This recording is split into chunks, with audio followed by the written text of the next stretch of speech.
Innovation lives at the intersection of disciplines. Absolutely. With this foundation, we have a good start to deep dive into our topics today. For those who are new to the topics, let's briefly recap what HMOs actually are. Oligosaccharides in human milk are a special characteristic notable for their high abundancy and for their high structural diversity. To date, more than 200 different HMO structures have been identified, composed out of few building blocks. Basically, they can be categorized into different main groups: neutral fucosylated HMOs, neutral non-fucosylated HMOs, sialylated non-fucosylated HMOs, and sialylated fucosylated HMOs, which are quite complex in their structure. And HMOs are known for nearly 100 years, and still the benefits are heavily investigated. What we know today is that HMOs can affect the microbes, so they can have a prebiotic effect and enhance the growth of certain bacteria that are also beneficial for the gut. We also know that HMOs can act as a decoy and block adhesion of undesirable microbes. They can have an effect on the intestinal barrier, support the immune system, and they can also be absorbed into the bloodstream and have a more systemic effect, and thereby also acting on other tissues, such as the brain.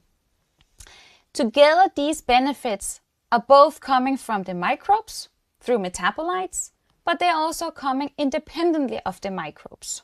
And it's like you point out, Stina, although HMOs have been known for so long, they are now investigated more intensively than ever. With the possibility to manufacture HMOs, we can explore their effects in various scientific approaches in detail. Our scientific commitment to integrity is to apply a holistic research framework to the investigation of HMOs. Stina, let us take the time now. How do we apply the scientific toolbox inside our labs?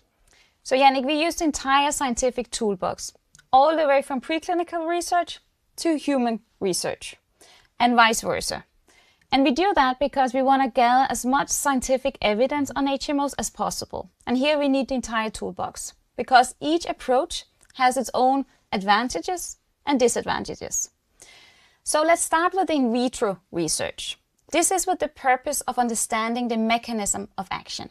Here we can go into the laboratories and study how HMOs interact with, for example, receptors, how they are mediating signaling cascades within the cells, and thereby going much deeper into the cellular response.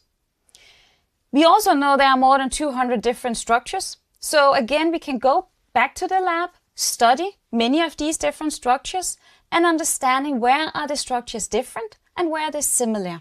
In vitro research also allows us to study context dependency. For example, simulating environment that we cannot test in the human.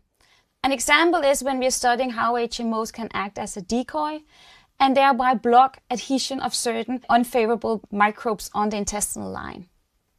So when we have some strong data from the laboratories, we sometimes decide also to test it in an animal model.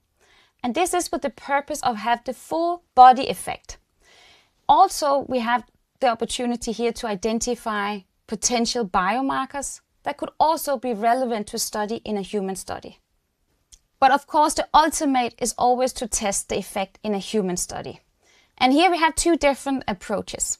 We can use cohort data and look at data collected from the target population we are interested in. And based on that data, we can create hypotheses and associations. These associations and hypotheses need to be followed up by preclinical research or an intervention study. And clinical intervention studies usually have two purposes. One purpose is to test safety. Another purpose is to test efficacy. And this means also to test what are the potential health benefits of HMOs. So in summary, it sounds like we need the entire scientific toolbox. When we have done a clinical trial with interesting outcomes, we take those